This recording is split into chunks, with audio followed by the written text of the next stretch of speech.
चीन को मिलेगा जवाब, भारत ने उतारे अपने लड़ाकू विमान।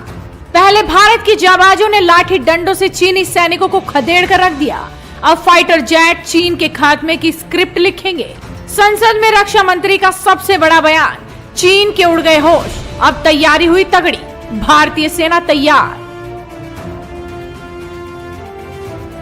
धोखेबाज चीन ने फिर वही किया, लेकिन इस बार भारतीय सैनिकों की जाबाजी ने उन्हें मुंह तोड़ जवाब दे दिया।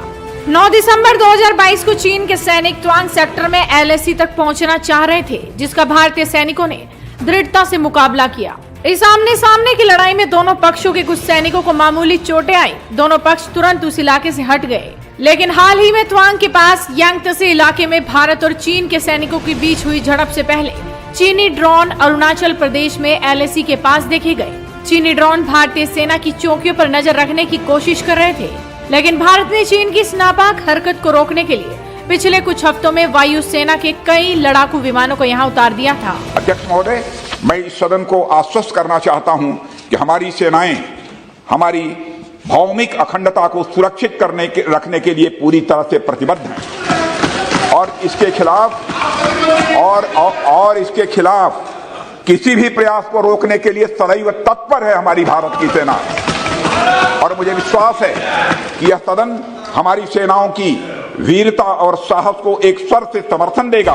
रक्षा सूत्रों से मिली जानकारी के अनुसार चीनी सेना LAC पर होलीद्वीप इलाके के आसपास यांगत्से में सैन्य गतिविधि कर रही थी, जहां भारतीय सेना भी तैनात है।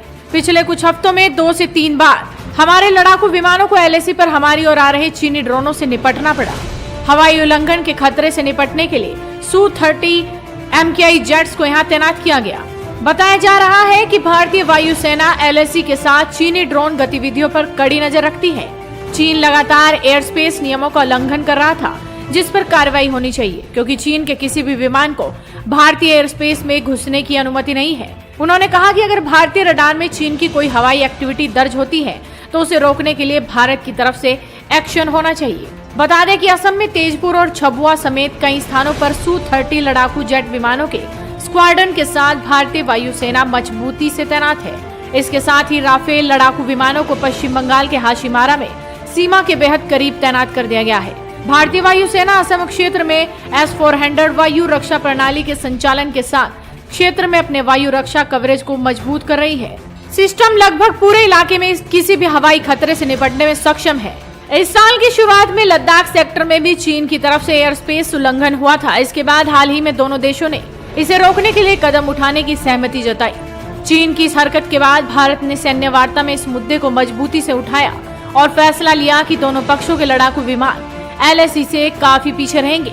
लेकिन जिस तरह की हरकत चीन ने इस बार दोबारा की, उसके बाद भारतीय सेना ने तैयारी पूरी कर ली है। वहीं गृह मंत्री अमित शाह ने भी साफ कर दिया है कि चीन की किसी भी नापाक हरकत का मुंह तोड़ जवाब दिया जाएगा।